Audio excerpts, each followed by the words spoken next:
Concentrate power. You're in the dog zone for an hour. Come on. You know the number. 1-900 hot dog. 1-900 hot dog. 1-900 hot dog. Yeah, 9,000. Welcome to the Dog Zone 9000, the official podcast of 1-900hotdog.com, the final website for fun. Dial 1-900-HOT-DOG for laughs. This sentence right here is the entirety of ads we do on the podcast. So go to patreon.com/1-900hotdog. To subscribe, you get the bonus podcasts, daily articles. It's good for you. Do it. I'm Sean Baby from the internet, and my partner was recently voted second wettest buns of the sky on a Delta Airlines commuter flight. He is Ninja Eye Patch Cop Robert Brockway. Robert Brockway, here's a Brockway fact. If Jonathan Rhys-Davies and I took a trip to Tijuana together, we would spend our money in the exact same way, and I can prove it. No follow-up questions, though. I have none. Our guest is a producer, Ninja Flute Cop, and Ninja Ventriloquist Cop. He's Eddie Doty. Listen, it's too many skills. I really should have I should have dropped Ninja Flute probably a long time ago. I don't know. I think it'll come in handy if you need to kill a dog or something. It's just that the credits cross over to the rest of ninjutsu so well. Like, you'd be a fool not to, frankly, as long as you're going for your ninja associates. Like, if you got a team of 4 ninjas, you're like, okay, so you got the big ventriloquist ninja, you got the flute ninja, you got all the classics, of course. We're getting way too far ahead of ourselves. Eddie, I know you just got back from Comic-Con and Gen Con. Too many cons. What are you working on these days? What can you plug? I can plug some stuff. So dropping this week, I work at an agency called Compadre, and we just did a bunch of videos for NBA 2K26 or 5 or whatever year it is. So we just did a bunch of those, and I can't say too much, but I'm working on something with Bandai right now, and that's the stuff I can say right now. Say more. Say more about it. Ah, dang it. No, I wish I could. Sometimes I get you. Sometimes I get you with that. Brockway, do you have anything urgent you need to plug for desperate legal reasons? I am legally obligated to promote my new book. It's called I Will Kill Your Imaginary Friend for $200. It's coming out January 20th, 2026. You might notice I'm not joking about it.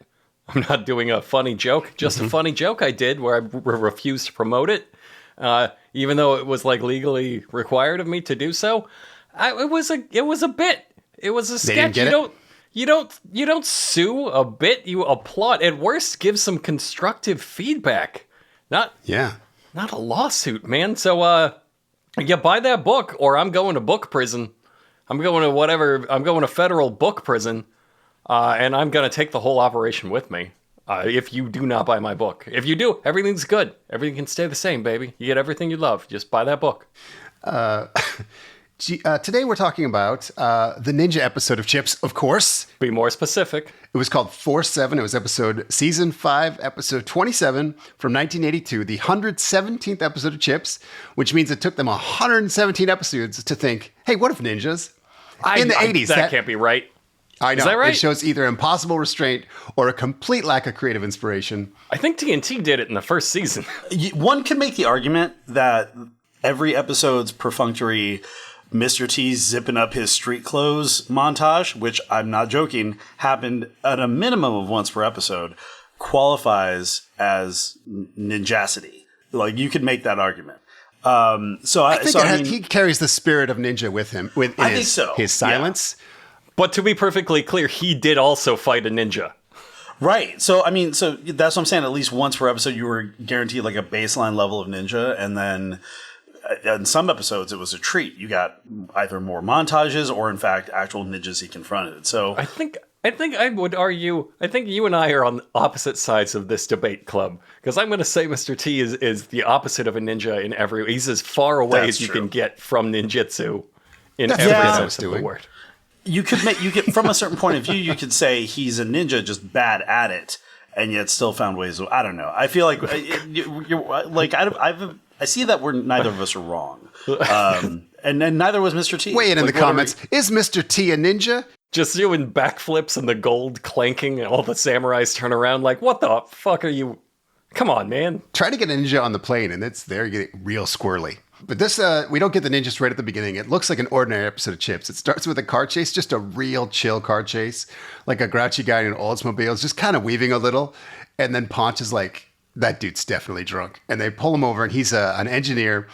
And he's so drunk, he like drops his confidential plans for a nuclear missile guidance system. And Larry Wilcox, the other cop, picks it up, and he's sort of confused what to do. They definitely shouldn't be reading these top secret files, but they do. And then Ponch says something totally awesome. I have a clip, and it's going to take us right into the theme song. So we'll just sit back and enjoy it. Maybe we ought to put him in the chain and let somebody who knows the case decide if this guy's righteous or if he's dangerous. Hell yeah. I wish that just happened every time I said something cool.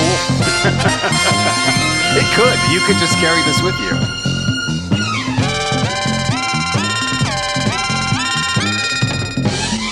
What is that instrument, do you think? I think it's just a synthesizer, laser, but right? just like it's a laser. Yeah, he plays the laser. Yeah.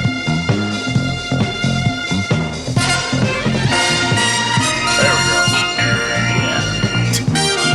It's just so much flange in one theme song. It's like.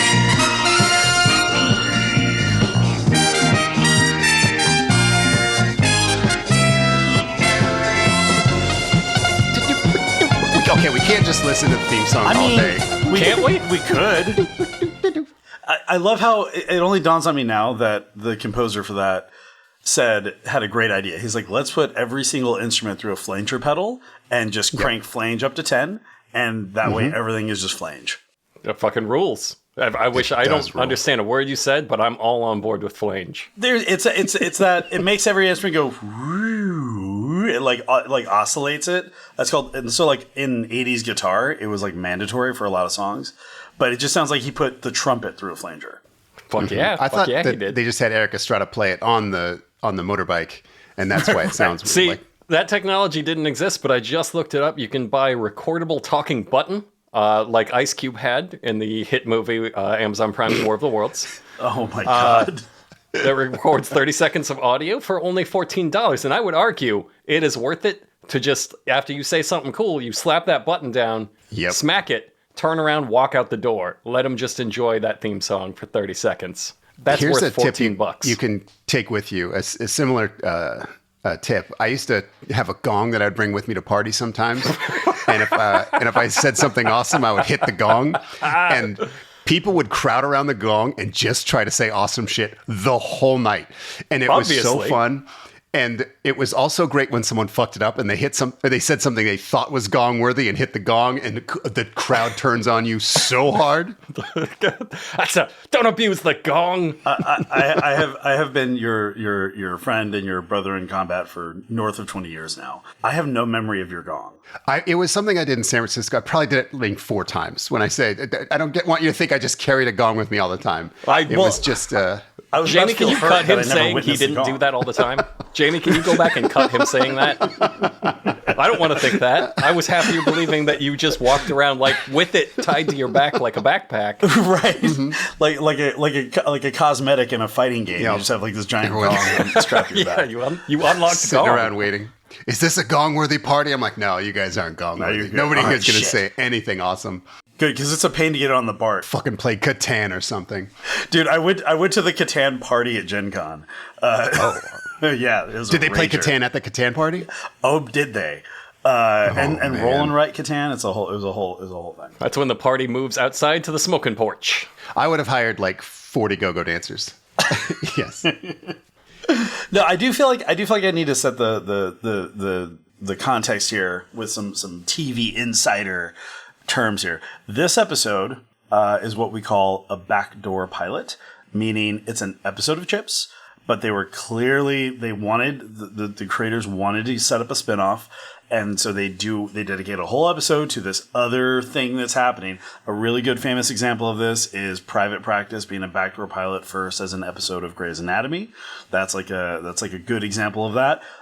What's interesting here is that this is the last season of Chips, and Chips tried to do 2 backdoor pilots in one season, which is, as far as I know, the only time in television history this has happened, where they had 2 failed backdoor pilots for 2 separate series that never took off. Are you talking about Mitchell and Woods? Yes. 2 female CHP officers, and I remember, the only thing I remember about it is that the editor hated them because after any time any of them said anything in like a single shot, and yeah, they were the Mitchell and Woods were 2 female CHP officers. The only time anytime they said anything, the editor would hang on their face after their line completed for about a second too long, and it just made them both seem like idiots, like who just didn't know how to communicate. That's so mean. Chips has a strange editing style because they will, like you heard how Ponch just barely finished that line before it jumped right into to the theme. Yep. And every episode ends in someone saying something kind of weird, freeze frame. Someone kind of reacting to it, freeze frame, and then a way too long a beat, and then something else like a shot of all of them together and freeze frame. And we found one of those endings that was a 5 freeze frame ending. Yes, that was crazy. And they had the one episode where they thanked the Special Olympics in one of the freeze frames. I do remember that. Oh shit. Yeah. Okay. Chips is a great show. That they have a chance to start in their last season, their last ditch Hail Mary chance to start a spin-off pilot. They're like, oh fuck, we got to turn Chips into something. We got to turn Chips into something quick. And they're like, how do we get there? How do we get there? How do we get to a setup for a spin-off? I know, your classic drunk engineer carrying top secret missile documents arrests. Because that opening scene takes, I don't know, 30 seconds? They're just a drunk driver. He gets out like, you fucking cops, and drops top secret missile plans. And they're like, uh-oh, this is a job for ninjas. Fuck yes. How did this not get picked up? It is.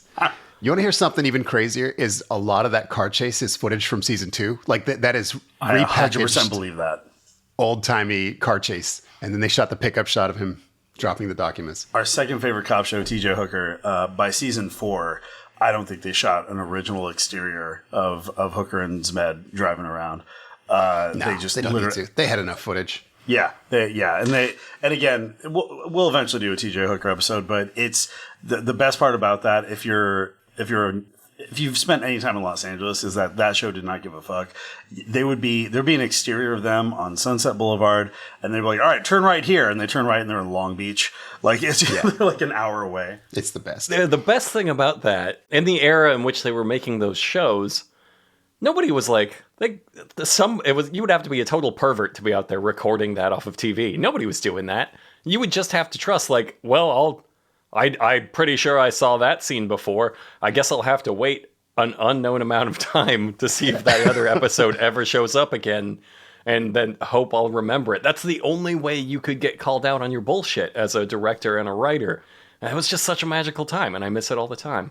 We've been recording for several minutes now, and we have encountered very few ninjas. I just want to put that out there. It's ninja time right now. That's a good point. It's ninja time. The credits are still rolling, and we see a cop go into like an abandoned precinct, and he finds a cop in an eye patch and a karate gi, but not a karate gi, like a karate gi cop uniform. It's a Spirit Halloween costume karate gi cop uniform. Yes. Like do you have anything for karate cop? They're like, I've never heard of that. Oh shit, yeah, we do. All right.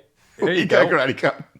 And this is Fred Dreyer. He's a defensive end for the LA Rams. Wearing a little plastic bib with his picture on it. Yes, it's the best. He would go on to make 152 episodes of something called Hunter, where he played Hunter. Oh my God. You don't remember Hunter? Hunter ruled. I loved Hunter. Hunter was Fred Dreyer fucking kicks ass. I laughed so hard when he stepped out of the shadows of a juvenile hall building in an eye patch and karate costume. I was like, fucking, yeah. I'm on, you got me. It's pretty funny. And by the way, to any of our younger audiences who are listening to this, who have ever wondered what's so wrong, like how did Gen X become the way we are? Hunter was family viewing in my household. Mom, dad, brothers, we all gathered around the television to watch Hunter, a television show where his female partner was essayed twice in the course of the series. Oh. And it was just insane. It was just like an insanely ridiculous view of law enforcement. I mean, that said, Fred Dreyer was pretty amazing in it. I prefer him as the ninja rather than Hunter. Yes. I'll give him that. The main guy we're following, he's a hunk named Rick Nichols, and he is in trouble for something. His punishment is he has to join the secret ninja cop force. And he comes in and he immediately gets thrown this karate gi. And he's like, okay, fine, I'll change into this. And behind him is a sign. I swear to God, it says this. I wrote it down. Police use of force 1, verbal. Force 2, pain compliance. Force 3, control holds. Force 4, body kicks. Force 5, baton. Force 6, deadly force maximum. Force 7, the preservation of human life in a step beyond killing, the martial arts. That is on the wall. That's why they're called Force 7. I've watched this episode a dozen times in my life, including like it's one of my first television memories. Period. I've never noticed that sign before. It somehow escaped my I don't know. Body That's kicks. Incredible. I like Body the kicks. ninjutsu and the martial arts in general. Karate, let's just say it. In the 80s, it was all karate. Karate is a step beyond killing a man with a gun. Like, you kill a man with a gun, that's fine. But if that doesn't work, you go to karate. Then you can kill his soul. Eddie, we went to that shooting range together, and Yes. there was a sign on the outside of the door that says, like, karate my ass, try to karate chop a bullet. Like the gun people and the karate people are natural enemies. Well, and I kind of like looking back on it now, like our mutual friend Adrian Helton, for my 40th birthday, gave me one of the best gifts I've ever had, which is this tabletop. It's like a coffee table book of nothing but 80s movies VHS covers. And going through that and listening to podcasts like 80s All Over, like I've forgotten how often in this period of time where this episode takes place that the premise of a movie or a show was like treating someone who had a brown belt in karate as if they were like a tier 1 operator in special forces. That there's a trailer for some movie and it was like, this is this guy, he's a black belt. And that was enough. That was enough to airdrop him into Laos and like kill 1 million people. Like They've never heard of the martial arts in Asia. They're not prepared. No, right? Exactly. I think by the time I was out of 4th grade, 5 or 6 of us were black belts. Yeah. I don't know. I don't remember. It was just such a normal thing to be. Oh, man. Okay, so this is obviously plainly obvious. It's the most obvious shit that will ever be. It's karate cops. But Fred Dreyer's still trying to be mysterious. I'll let him explain. Till we get funded, it's Force 7's home. Force 7. Never heard of it. That's what it's supposed to be. Here, put these on. What for? Because I said so. Secret unit, secret codes. Sure, this is one of those slick outfits the brass likes to put together. Not slick, just special. If you can handle it. Cracking around, doing my own thing. No 3-stripers looking over my shoulder. I could handle it. If I knew what this Force 7 does for a living. Let's start with what we don't do. We don't carry guns for a living. God, the sexual chemistry is so powerful there. I was all that about to jangling say- was just them stripping out all their Yeah. clothes, just ripping off each other's clothes the whole time. Just buttons banging against boners. He never explains why they don't use guns. He's just like, here's what we don't do. Use guns. That's Force 6. Force level 6. Those guys are pussies. Is it? No, Force 6 was deadly force maximum. So yeah, I would that's think that would guns. include bullets. Yeah. That's But guns. here's the thing. They do, as we'll see later on, they carry 3 sectional staffs. They carry swords. They carry a ton of ninja stars. Like, clearly have no problem with killing. Flutes? Flutes, puppets, which we'll get to. If you can't kill a guy with a puppet, fuck you, man. What do you do? And magic, the apparently, fuck as off we're my going to get force. to. Yeah. Oh yeah, there's a little sorcery. But first, it cuts to beginner eskrima class. There's a big guy stick fighting a little lady, and he just falls on his butt. Decides to just do eskrima from there. So they're just bonking Yep. sticks. He for like voluntarily 5 just straight sits his minutes. butt on the ground. I know. Yeah, and the boss walks in, and instead of saying, "Hey, get the fuck up! Why are you sitting down?" He's just saying weird coaching platitudes. Like, "Hey, come on, wider angles, keep it flowing. Good try, good job." But our guy walks straight up to the ninja lady. Her name's Cindy Davis, and he starts putting the moves on her real thick. And you're not going to believe this, but the big guy who's fighting from his butt, he pulls out a racist puppet. Second biggest laugh since Fred Dryer stepped out of the shadows in an eye patch. And it's only like a minute later. I had to pause it and just back away like, I have to recalibrate. I'm not ready for this. I'm going to hurt myself. He's got a racist karate puppet? Oh, my God. Yeah, he's like a little Confucius say, racist Chinese Why are you guy. explaining it? Play the clip. Yeah, okay, I took a clip. It's kind of long because people just kept saying awesome shit, but I'll play it. Nice to see you again. Yeah, I remember you. You were the turkey who impersonated a vice cop at a topless bar your first week on the job. Haven't changed much, have you? I am third member of Distinguished Martial Arts Team. Well, tell him your name, dummy. I am known as Yin of Yang, thank you. Terrific. Puppets, pajamas, sticks. We got ourselves a regular circus here. Hey, old Yang here is one thing, but I wouldn't put down the sticks, pal. They might just save you from getting your butt kicked one of these days. These are all I need, friend. Your art's the best art. You did the bio on me, Lieutenant. And from the look of this place, I guess my art's the reason you took me on. I've done karate since I was 7. I'm a 5th Dan Shotokan, 3rd degree Taekwondo. Yin of Yang impressed. Karate can't always defang the snake. Well, I haven't met any snakes who can beat it. Want to try? Yeah, he See, hit that's his what I mean. button. That is He a said group something of cool. people- He hit his button. Yep. They're all trying to get that gong moment. I have a little anecdote about Yin and Yang. Sean, do you remember my friend and former roommate, Eric? Sure. Yeah, so we grew up together, and I saw this episode when I was very young, like 4 or 5. And Eric calls me up one day. I think we're 16. He is at home and high, and he's like, I'm like, what are you doing? He's like, oh, I'm watching some show. I'm like, what show are you watching? He's like, I don't know, it's like cops, but they're ninjas. I'm like, oh yeah, it's C.H.I.P.S. He's like, no, I know what C.H.I.P.S is. This isn't C.H.I.P.S. I'm like, trust me, you're watching C.H.I.P.S. He's like, all right. And so we're having this conversation while this episode's in the background. 10 minutes goes by, and then he's mid-sentence, and he just stops. He goes, what the fuck? He just pulled out a puppet. And I'm like, yep. And he's like, how is this C.H.I.P.S? I'm like, just wait. There's a little bumper at the end. Like, you'll see it's C.H.I.P.S. But yeah, I don't even know where to. That's like the first thing that I remember that this was. That Yin and Yang is how I remembered this show later on when I was looking for it. I'm like, ninja show, ninja cop show, and then I finally typed in ninja cop show puppet into Google, and that's when it popped up again. There it is. And I think it demonstrates that like there was no time in human history where it was okay to just pull out a racist puppet. And it's not like just because it was the 80s, people were like, oh, cool, I get it. He's a ventriloquist. That'll come in handy. Yeah, it's like, everybody no, what loves the that. fuck is he doing with a puppet? He's also the big guy. And I guess they're like, big ninja is enough for me. Like, if you got a group of ninjas, one of them is big, that's fine. They're like, what if he's more importantly a ventriloquist? He's more than big. He's the big Italian guy. So he's also their mook, which was like a trope in the 80s things. He's there to like say big Italian guy things like, hey, it's a gabagool or whatever. And he's got a racist puppet. It's so many things.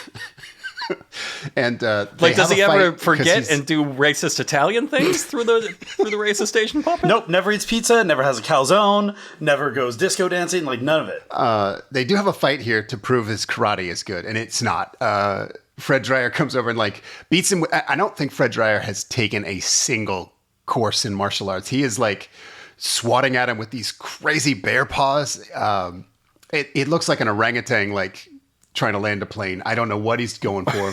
He's doing the Seagal he's doing the Seagal I refuse to move as little as possible. Yeah. Like Late it's like stage they're Seagal. paying him per inch he moves and he doesn't want to like make the show go over budget. Like, oh, okay. Yeah, I'm definitely. here. I'm an ally. Don't worry. That even applies to his acting because he like keeps one hand like tucked behind him and he gestures with that little fucking racing baton that he has in his hand the entire time, and the other arm just does. I not liked move. that acting choice. I Yeah, like that's that just because he's Fred Dreyer. This efficiency of movement that I liked. He just can't fight for shit. But anyway, our hunk gets beat up and the fucking racist puppet's like, welcome to Force 5. You're like, it's just like every fucking accent at once. I didn't take a clip of that because I'm such a master of that dialect. Also, he's not a real ventriloquist. I'm 100% sure. He is just smiling, and then they are ADRing the puppet's voice. He is taking a job from a real puppet master. This is like when they hired Gary Oldman to play Little Person. But what I think what makes me mad is that once you break the seal on this, like, why bother with ventriloquism as an art form, period? Just go on stage with a puppet and just have someone with a microphone somewhere else. Like, it's so fundamentally, like, infuriating. You know what? Jeff Dunham was trying to break into the scene right at this time. He was right there. You took a job from a racist puppeteer who was doing the work. Exactly. Think how racist he must have been in 1982, too. Yeah. Jeff Dunham was hard R's on his racial slurs. He was out there putting in the racist puppet work, and you took his job from him, and you basically gave it to AI. That's what this is. I would pay an absurd amount of money to see Jeff Dunham's sketchbook of puppets he decided to not actually make. Because man, oh boy, and not just at any given time, like of all time. I would just love to see the cutting room floor of Jeff Dunham. Yeah, like today, like the idea he had this morning is probably pretty fucked up. Okay, so they have like their own Falcon 7 guy that they have video conferencing with, and the guy that Larry and Ponch arrested earlier is on it. He's like a nuclear mercenary or something. Sure, but we have a much more important bomb to drop. I took another clip here. There's something special about him. Yeah, well, what I heard from his IAD rap sheet, his only specialty is big trouble. More than that, You gonna tell me?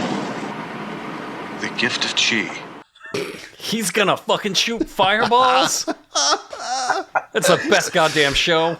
I have so many mad. questions. I have so many questions. Firstly, how would his internal affairs file on the Los Angeles or California Highway Patrol have it?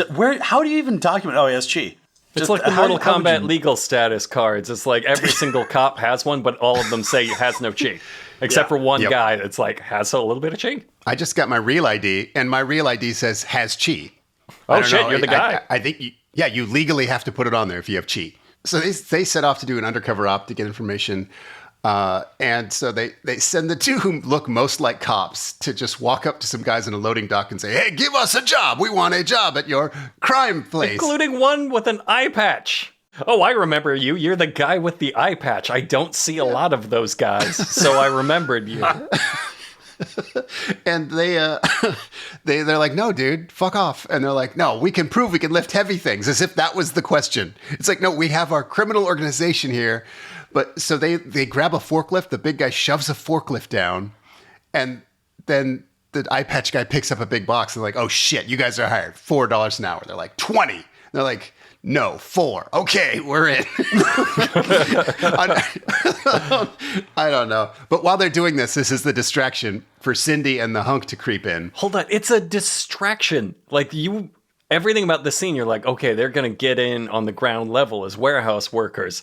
And then you see the other members of 4-7 sneaking by in the background. You're like, wait, this is all just a distraction? We're just lifting heavy boxes as a distraction? Yep. And then it's time to give them the job, and they're like, no dice. You could have gone undercover with them. They were going to hire you for the $4 an hour. You didn't have weeks to of intelligence gathering. Wasted. at all. It's so funny. It's the lady and Nichols who sneak in, and they're instantly caught. You should have just taken the job. God damn it. Through clumsiness, too. Like, he just, like, drops some shit. Or, like, and he also doesn't seem to know that they're supposed to be sneaky.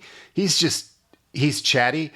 He has to spin kick his way out, and this dude has never even seen a spin kick. I do not know why they left this in. See, I think they cut to a stuntman every time Nichols does karate, and it's very funny that the stuntman also can't do karate. Like, why cut to him? Yeah, I'm not being a dick. I think these men, him and his stuntmen, should have told the producers, I don't know how to do one of those things. Did you say spin kick? I don't know what that is. It's beyond crazy to me. I don't want to bury the lead, but one of the henchmen in this was also served as the fight choreographer, a Mr. Dan Inosanto, who was legitimately Bruce Lee's best friend. For younger folks, if you watched The Mandalorian, and you saw that cool crime chick, I forget her name, but Diana Inosanto, that's her dad.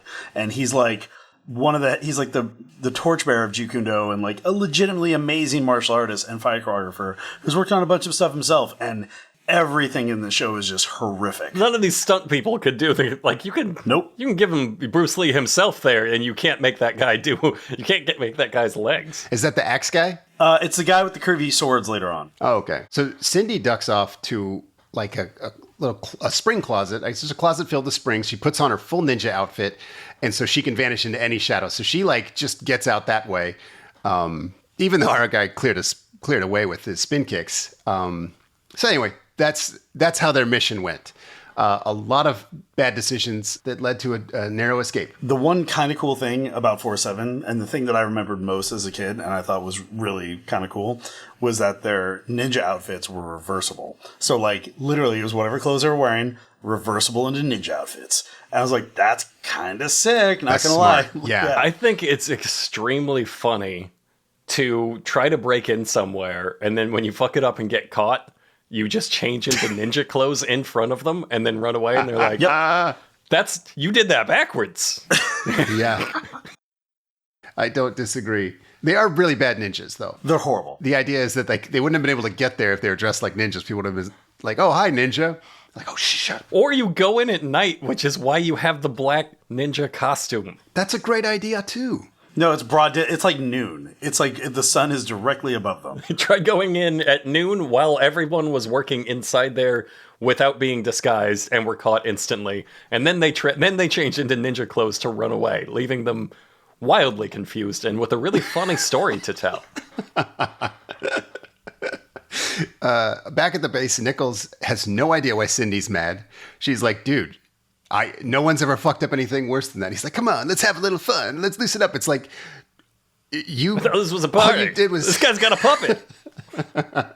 He's like, come on, I was just an undercover op to stop a nuclear missile. What's the big deal? What's the I'm harm? going to honk your titties now. So she's like, buddy, my husband died on the job. Human life is precious. Dummy. And anyway, she finally eventually says enough things like that he feels like a dick. And he's getting another lecture about teamwork. Like, they're really down on him. They're really working this character arc.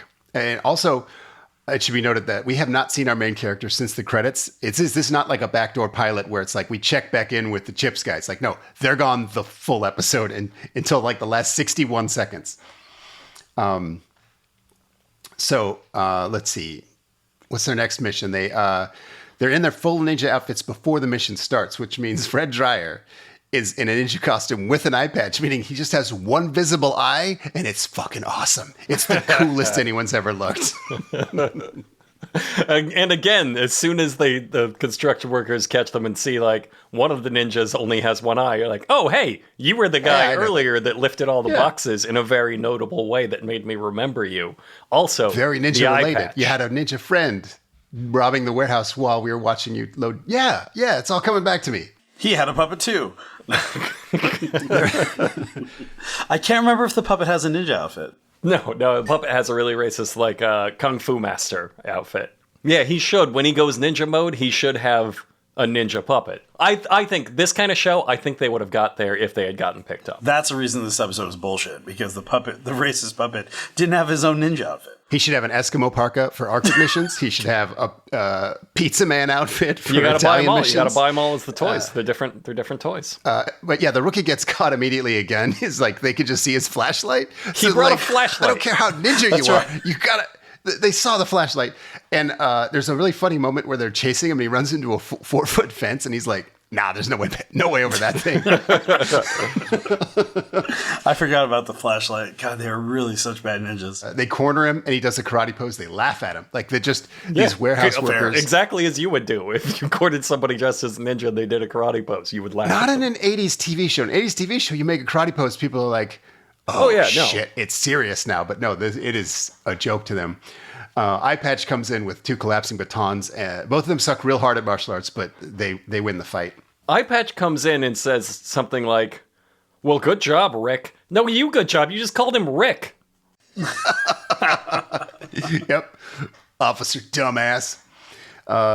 We get a sudden John Rhys-Davies. I have a clip. Well done, Laguerre. Nakoda. Love God, fucking, he's so good. He was just, John Rhys-Davies was born to quietly walk out of the shadows and say shit like, well done, Laguerre. Like, yes. Instant. Just want to point out that John Rhys-Davies, very British, with the name Nakoda. I believe he's played every ethnicity. You could probably find one where he's playing a black man. Yeah. Like, that was what we considered ethnic in the 80s. We're like, Jonathan Rhys-Davies. They do sort of a predator handshake here, which is excellent. Like, they do like a kung fu version of it where their hands are back of the hand to the back of the hand doing like a chi fight. Yeah, they're doing a chi fight. Jonathan Rhys-Davies is a fucking chi master. God damn it, this show rules. It's so good. Eye Patch is just cowed. Like, he gets out chied and he's just like fully defeated. Like, sad, pouty. We didn't have the like, term cucked back then, but it's apt. He's More giving like full ninja cuck. cucks, am I right? John Rhys-Davies takes 1 inch of his penis, just absorbs it into himself. Yeah. And then, That's what the handshake was. Yes. Now a couple of middle-aged fishermen come in with Uzis and tie up our heroes. They don't work for Jonathan Rhys-Davies. They're just walking around. Yeah. And they get special orders to like finish your works, finish loading all this stuff, then come back and kill them. Just to give our guys a little time to like... Hey, boss, I just cocked this Uzi. I could do it right now. So I've never been more ready. No. Load the truck. In defense of Jonathan Rhys-Davies, if I captured ninjas that bad, I too would be like, you know what? Kill them when you get around to it. They're not going anywhere. They're not escaping. They're just, don't even worry about tying them up. They're not leaving. I would be overcome with pity and be like, we have to give them another chance. Just tie them up. Maybe they'll do something cool. Like they get smoke bomb or something. I don't know. Like this, I'm not even going to tell anybody about this. If like we just killed them after that. That's not even a story. It's not even an anecdote. Just a normal day at work. It's an anecdote. He brought a fucking flashlight.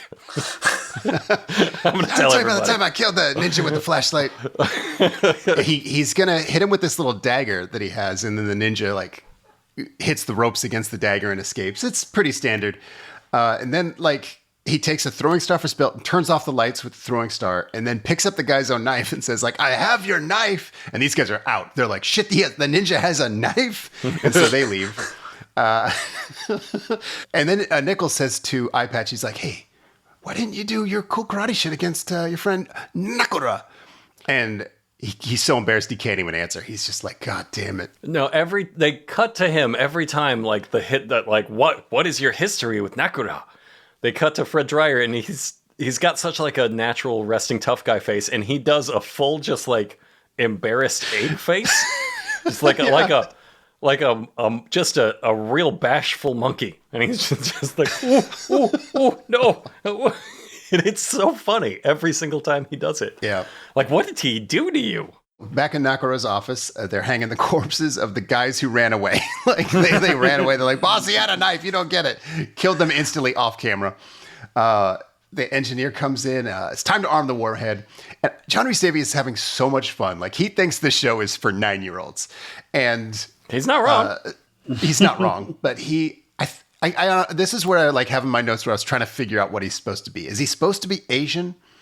They gave him like kind of racist eyeliner, like he's supposed to be Japanese. Brando in Tea House of the August Moon. Okay, I looked up Nakura means boss in Malaysian or Malay, and so I thought, is he supposed to be like? This is like all of them. There's a moment later on where Dan Inosanto's character does like a ceremonial, I'm going to give you a knife moment. And it's Filipino. So like Inosanto is a Filipino martial arts expert. It's a lot of Arnis, it's a lot of Pencak Silat, a lot of Indonesian, Southeast Asian stuff. You would not be able to determine any of that by the outfit we later see Jonathan Rhys-Davies in. Again, I'm sure we'll get to it. But there's like, it is kind of a hodgepodge of definitely not Japanese, definitely not Chinese, just anything else like in the Southeast Asian peninsula is kind of like all jammed into one. He's not white is the important thing. We cast this guy. I guess we cast basically a white guy. We're going to insist he's not white. Because we're not hiring a Japanese guy. We're not going to. We don't need to pinpoint. And he's not really disguising his voice. He's not doing like a racial accent or anything. He's just full John Rhys-Davies. No, the Italian guy is though. Yeah, that's true. They arm the missile, and it's pretty cool. They got like this tube of red goo core that he like moves into the missile, and it's nonsense, but it's like really cool nonsense. And they start the 14-hour countdown. They're going to asking the city for ransom. Back at 4-7 base, they're watching the ransom video, and Fred Dryer says, and I quote, "Give me a visual blow up 100 times." I like when he's delivering the threat, when he's telling the city of like, when I launch this missile, it's going to release this gas, and then all the officials gasp, and one of them goes like, the lady goes, Well, the death count may be nominal, but tens of thousands will suffer the consequences. So he's just going to make a bunch of people sick. Like this is a junior villain. He's not a fully licensed villain yet. It's like I will unleash the seasonal flu upon you all. Everybody's going to have a real bad time for 2 weeks. Call in the puppets. Actually, no, they don't get called in. They're just going to send in the military, and then they call the mayor. They're like, no, dude, we made this whole karate cop outfit to do stuff like this. And the mayor's like, you're kind of right. That's a good point. Why don't you guys do it, 4-7? The mayor's like ashamed. He's like, oh, you're right. All right. Yeah, it's just the sunk cost fallacy. You're like, yeah, we put in like $400 into this fucking whole program. And for a penny and for a pound and a racist puppet, apparently. So they take the new guy, and they make a big deal of it. Like, are we taking everybody? Like, yeah, everybody, including the guy who fucked up both the first missions. There's 3 of them. Why? Who else are they gonna take? Who else? But yeah, now you want this rookie because with all of San Mateo at stake, this is when you want the idiot. And they put their ninja outfits on. And they basically just jog up to the lawn of the bad guy. Again in full broad daylight. I have in my notes that the nuclear engineer asks to get paid. And so John Rhys-Davies is like, yeah, pay the man. And the axe murderer, this guy with an axe comes over and presumably murders him. Like, it's very threatening music. They cut away. I think he's dead. Our nuclear engineer is dead because he wanted to get paid. That was the impression I got, yeah. Right. And the main dilemma they have now is they can't get past the dogs. Ninjas are weak to dogs. And so Ninja Cindy plays the flute to enrage the dog. Mm-hmm. Dogs hate flutes. We know that. Dogs hate flutes. Yes, so they run away from their handlers to kill the flute. They're just like, wherever that's coming from, we're going to kill it. So she repositions like a sniper and flutes again. And the dogs are so fucking pissed. And then they get close and she blows dog calming powder on the dog and then runs away. Oh, it's just cocaine. I figured that too. I thought this was just cocaine. Because the dog doesn't like lay down and go to sleep. The dog runs back to his owner and is like, let's fucking play. It starts jumping back and forth over him and spinning around, wagging his tail, knocks the guy over, it starts licking him. It's like, that dog's high as shit. That dog's just in a great space. I heard some flute. I got some coke. I love that lady. Eye Patch has a ninja bullwhip, and he does like the swing kick to take out a guard. It is so awesome. It is like something a child would conceive of and execute in a whole movie, but in slower motion than that. Like, it is adorable. All this is happening in a very lovely Mediterranean mid-century Los Angeles home, mind you. This is like, it's like somebody's really obsessed with like stucco in this whole like evil It's lair. the producer's home, for sure. Ninja Cindy does a move where she does like 50 handsprings into a diving senton. I love it. This might be the birth of like the fight choreography where they have the lady fighter just jump onto somebody's face. That's how Black Widow kills everybody in the Avengers movies. I love how in both scenarios, when Fred Dryer throws his whip up to wrap around the tree branch, and when the lady cop sees a guy across the lawn and she starts doing backflips, both of the guards hear that and turn around. So they was that a fucking bullwhip? Oh no, Fred Dryer. Is somebody backflipping back there? Is there a noisier weapon than the fucking bullwhip? Flute is, I guess seems ninja in a way that's just like... And is there a noisier way to travel than rapid backflips, rapid handsprings across a lawn? You're like, what is that just fluttering? Somebody doing laundry? Oh. And the ventriloquist one is he's just running around with a bow staff looking for somebody to bonk. He's like, come on, there's got to be a guy for me to hit with the fucking stick. He finally sees a couple guys, and instead of hitting them up with a stick... As soon as they zoomed in on his eyes, I said, he's going to use the puppet. Yes. So I don't know. He gave that look with his acting. Like it zooms in on his eyes, and somehow that's a man who's about to use a puppet. Yeah, that's a puppet look. It did fail the Chekhov's puppet rule of storytelling. We see it, but we never we see it set up, but it never fully pays off. I don't know. I'd say this pays off because he puts it in a tree and throws his voice. That's right. The puppet's like, forgot about that racist noises, and they're like, what the fuck is that puppet in the tree talking? Yeah, I was wondering what the fuck you were talking about. That's the most payoff I could have ever expected. I'd forgotten about the fact they put him in the tree. How would you forget? Wow, you forgot. That's crazy, Eddie. The racist puppet landmine? You got hit by that dog cocaine. Jamie, please edit out my shame. Eddie's jumping on us and licking. He's clearly on the dog cocaine. Play that flute. On the Dog Cocaine is my favorite song by the Baja Men. I just want to say that. But this attack was really funny because he like jumps onto them with the stick, barely hits them, and it looks like he almost dies. Like the way he lands it is like, oh, dude, I think you shattered every bone from the Doesn't he neck hit down. him like on the shoulder or something like that? It's like the most innocuous place to hit somebody too. But both of his knees exploded. Like, you can't do that as a big guy. He really fucked it up. Eye Patch is just going straight up a cement wall with his ninja claws. No notes. Sweet. Yeah. But John Rhys-Davies like knows. He's somewhere like with ninja magic like, oh, somebody's climbing the walls of this building I'm in. Yep. Fred Dryer specifically, knowing this was Nakura, knowing he's the one man who can chi-cuck him from 1,000 yards, he was like, Mayor, you're not going to send in the military. You have a ninja outfit who can do this quietly. They'll never even realize we're here. And then the second he gets within 1,000 feet of Jonathan Rhys-Davies, Jonathan Rhys-Davies has a psychic alarm who's like, oh, Fred Dryer's here. I can sense you with my mind. Why didn't you tell the mayor that, asshole? God, they'd be there all day. Like, you knew he could sense you. You knew that's, like... They do hint at the fact that these two guys were like trained together or kind of came up together. Mm-hmm. We're like, absolutely lovers. Yeah, 100%. I mean, in each other's minds. In an intimate Jonathan way. Rhys-Davies designed the uniforms. You know, I mean, it's just like, but like that's an important detail to leave out. He saved the best uniform for himself, though. Oh, here we go. Good transition. Well, thank you.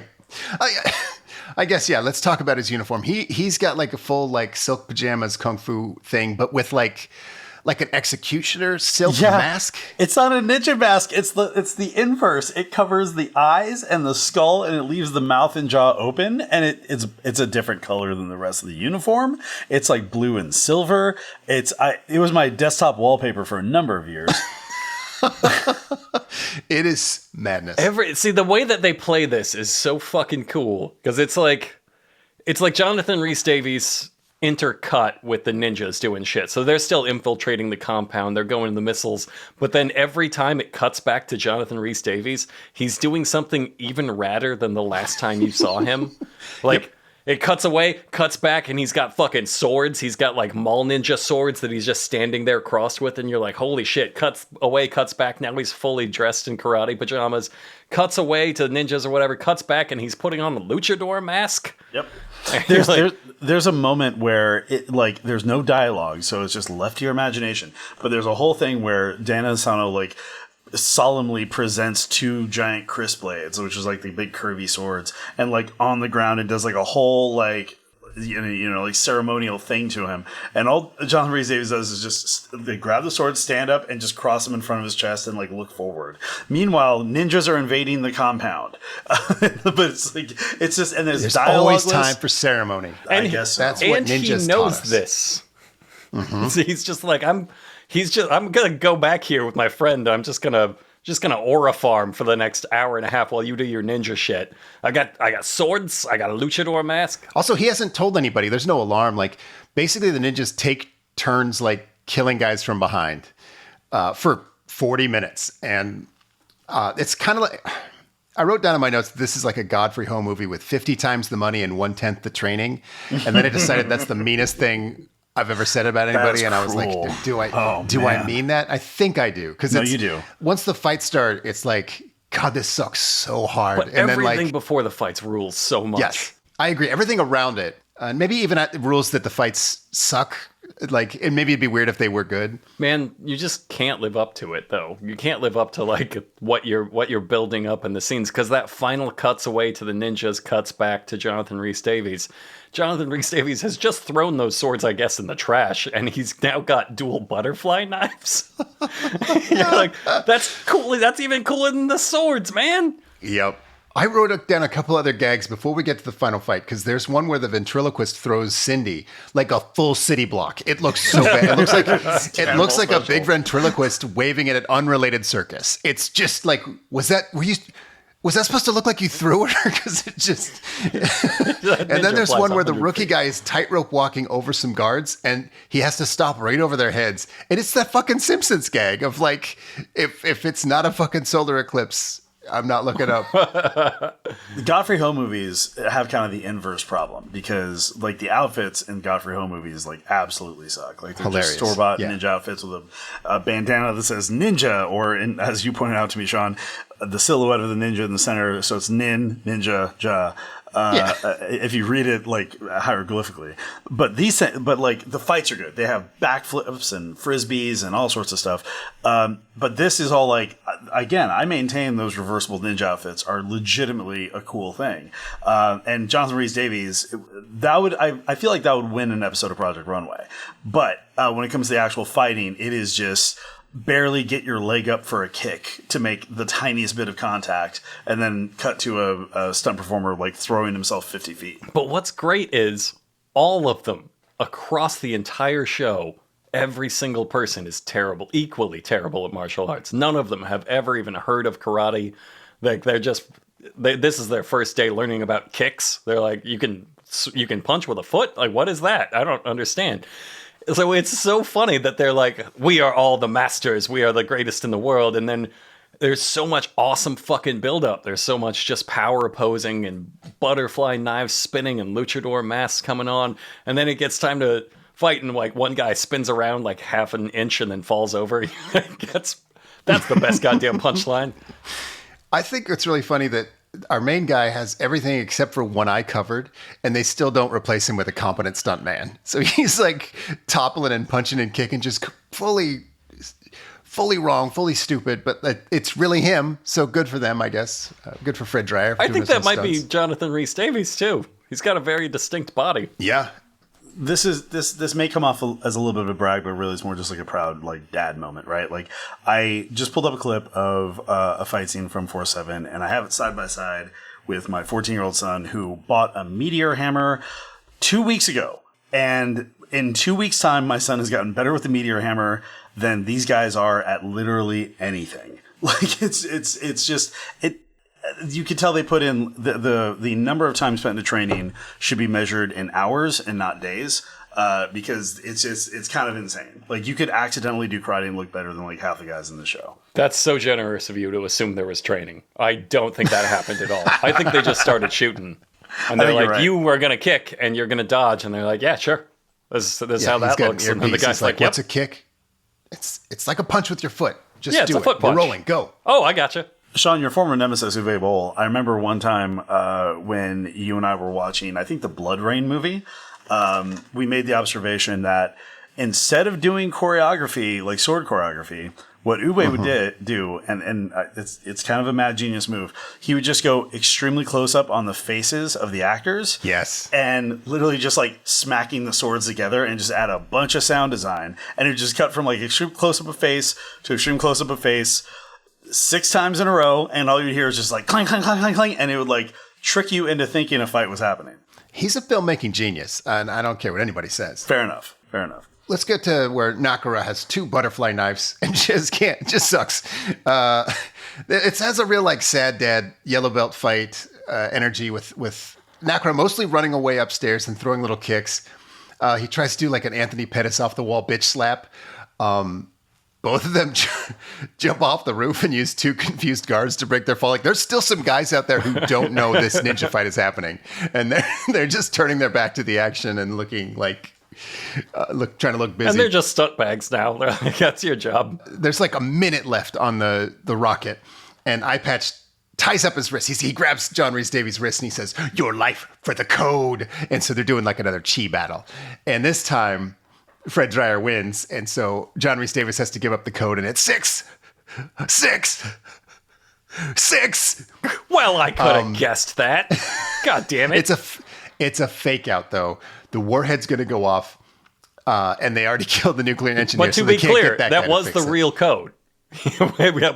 He said, like, that nuclear engineer had asked him, like, okay, now what do you want me to put the code as? Yes. And Jonathan Rhys-Davies was like 666, and he's like, really? Because that's like the third thing they're gonna guess. I will sort of give this episode a tiny bit of compliment, which is this is right around the time of both the apex of ninja obsession in the early 80s and Satanic Panic. And not too many entertainment properties explore the possibility of satanic ninjas. And we only get a hint of it here. But Right. it is sort of like fertile ground that I'm kind of shocked never got touched on at all. But with the light touch of magic and the reference to the Antichrist, to me, I hope that in the second or third season of 4-7 the series, we would have gotten some answers to these questions. You would see Fred Dryer fighting the actual devil, and he would have 2 100%. butterfly knives. Dude, Punky Brewster fucking fought a demon in a spider cave. Like, I mean, Yeah. there's no way Fred Dryer was not going to punch the devil. This in show the was dick going at to be some so point. fucking good. They would have had to recruit a priest ninja. Oh, Think how cool that would be. No, it would be another puppet. Oh, a puppet shit. priest. You would get different puppets, You different get themed puppets. a priest puppet, and like Yeah. maybe. Oh man, just imagine the scene where we like see a giant like Halliburton case that opens up with all the different like puppets laid out. Like and he's got a puppet for every occasion. Gotta select ladies. the right one. Yeah. Brings out the priest, makes the puppet cross himself and bow his head. Fuck yeah. Just imagine the accents now. Doing a really racist Irish accent through his racist Italian accent. Where's me tiny boy puppet? And then he would enter. His other hand's got a little tiny boy puppet he's working. Jamie, leave that in. Leave it in. Yeah, leave that. Oh, in. yeah. We just came up with like 4 seasons of television for this You're stupid. gonna use that on the reboot. You can. Anybody wants to reboot this show? All of our ideas are free. So they're trying to call back to my favorite moment of the show when they reveal that our main guy has chi powers. And so they can't quite get to the thing inside the warhead. They're like, this goo's going to go off all over us and we're going to die or get very sick. It's a transparent film canister, like for 35 millimeter film. That's all it is. Right. So they can't get it out without some sort of a magnet or whatever, but they're like, wait a second, you have chi. So he pokes his finger in there and uses his chi to stick to the little warhead. Now, hold on. We didn't set this up properly. I forgot about it too, but I'm realizing just right now. When Fred Dryer first said that clip, like about, I think he has chi power, like the big Italian guy was like, I saw a video or I saw a demonstration where like an old master put his hand on a barrel, like this flat palm, and then used his chi like to lift it up with his suction powers. And that was the one example they gave us of what you can do with chi. And now flash forward to the end of the episode, they need him to use his chi to suction something. So they think chi is like gecko powers. It's only there for suction magic. Yeah. I fully confess, at 5 years old, trying this shit for years. Like, I fully confess to like just like pressing my finger hard against something and then just trying to like make it. And there's a couple times where like my skin was oily and it kind of stuck for like a quarter of a second, and I was convinced, you were learning it. Oh man, maybe I got some chi going on. I'm getting there. Yeah. This changes a lot of the like context of his troubled relationship with his other chi master Nakamura or Nakura. Like Nakura. That's why Right. he always looks off into the side all weird. Like we were doing some experimenting with suction powers that I've never matched to this day. I have in my notes that John Rhys-Davies did have a little device to do this earlier without chi, and he's there. He could have said, "Oh, you just need this little fucking." Literally anybody with pliers or like tongs, Needle nose pliers, chopsticks. totally acceptable. Totally Chopsticks could have done it. Turn upside down might have worked. Turn it upside down. I don't think you needed to make the heroes suck it out. They use their ninja powers to like lift up like a giant heavy crate and shit just like a few like 30 minutes ago. Yeah. Why couldn't they get like 4 ninjas to tip it over? Music builds to final climax. Hero sucks it out. Oh, all right. I was hoping for a better hero moment, but I'll take it. And so with barely just more than a minute to go, we finally go back to Ponch and Larry getting congratulated for pulling that guy over like an entire episode of TV ago. And like I said, some of that was recycled footage from an earlier show they filmed. So when the chief says it, the chief runs out and he says, hey, you guys remember that case with the missile papers? And Ponch is like, oh yeah, what about it? It's gone from their fucking heads. They found they pulled they've off had so much shit go down. They like that was the least interesting part of their week. top secret missile reports, and they're like, I didn't even remember that at all. Imagine what the chief would have had to say. It would be like, you're not gonna fucking believe the crazy shit that happened with that case. There were racist puppets, there was an eye patch ninja, there's like a guy who could suck things off with his fingers. Like, oh shit, I want to meet that guy. Butterfly knife luchador Jonathan Rhys-Davies. Holy shit, you guys. That was fucking crazy.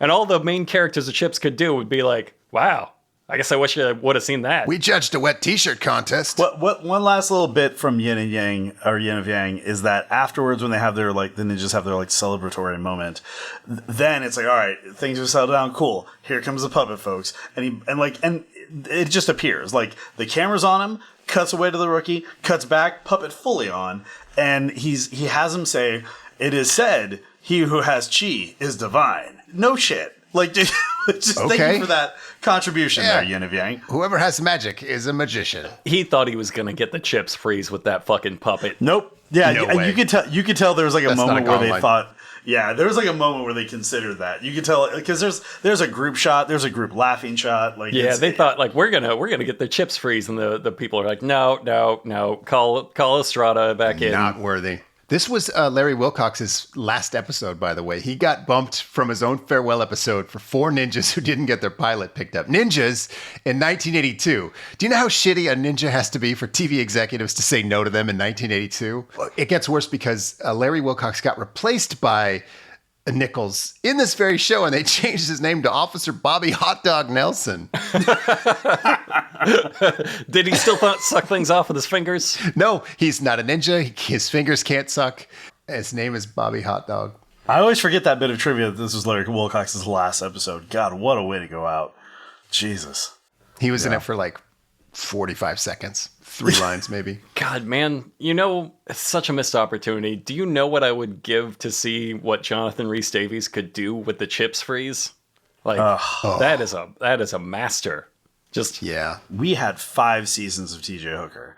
I would gladly trade the last 2 for 1 season of 4-7.